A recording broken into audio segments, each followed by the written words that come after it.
I lived in downtown Sacramento in a old Victorian New York style apartment complex where you had to ring in, buzz in, and then walk up the creaky steps and all that. And there's a time in my life where I just, between I'd say about 21, 22 years old, I would just lay there in my bed, and all I had was a mattress on the floor, no sheets or anything, and a skateboard in the corner, and that's basically it.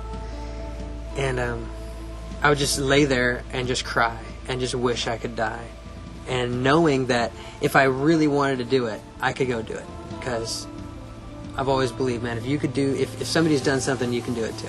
It doesn't matter how hard it was. And for me, I didn't want to have a sign that I wanted to commit suicide. I didn't want to talk about it. I didn't want to ask people what they thought of death. I didn't want to, draw little things and I'd leave them out so people could see them or cut or anything like that. For me, I genuinely wanted to die, and I didn't want anything to get in the way of it.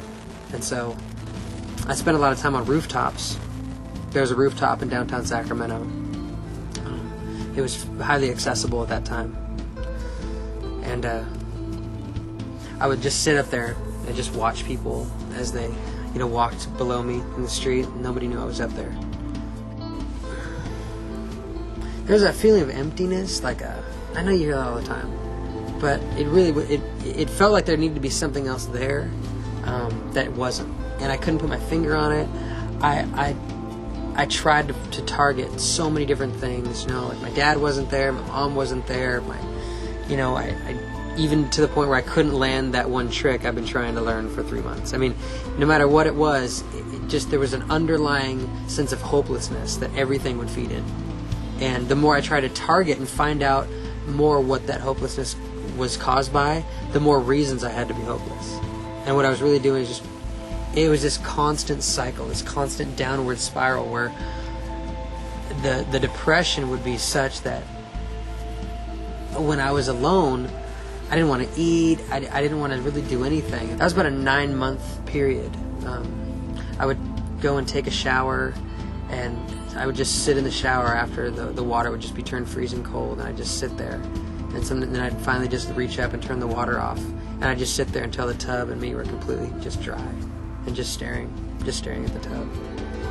And it wasn't really much of a thought as much as just I wanted to end. When I was suicidal, when I wanted to end my life, the why would just be this utter despair, this hopelessness that was underlying everything I did. When I was around people, I'd be really happy, just really trying to avoid any even suspicion that that's what I wanted to do, because I wanted to end my life and I didn't want anybody to get in the way. I was an atheist through that whole time. Thought the idea of God was stupid. And yet the Christians I knew that really practiced their faith, I mean, obviously there were so many that misrepresented Jesus, but I was determined to know the Jesus, even the Jesus that these other people were misrepresenting. I want to know who he really was. Then I jumped in with both feet and settled in on Rastafarianism. After that, just every day, just read the Bible and smoked pot, just trying to find the truth. Well, after not smoking pot for a while and reading the Bible every day, ended up in Ithaca, New York, picking apples for Cornell orchards. I was the first one done with my row one day. And I was sitting on my apple bin full of apples, and I'm just sitting there waiting for the tractor to come. And I opened up my pocket reference Bible, and I just randomly opened it up to Isaiah 53 and 54 and 55. I just read them all. After reading it, something just clicked. 4 months later, I'm back in Sacramento, and a friend of mine who had just been pursuing me, he's an on-fire Christian, he'd been pursuing me for 5 years trying to get me saved. He just called me again and was like, "Brian, you need Jesus." I said, "I know I need Jesus."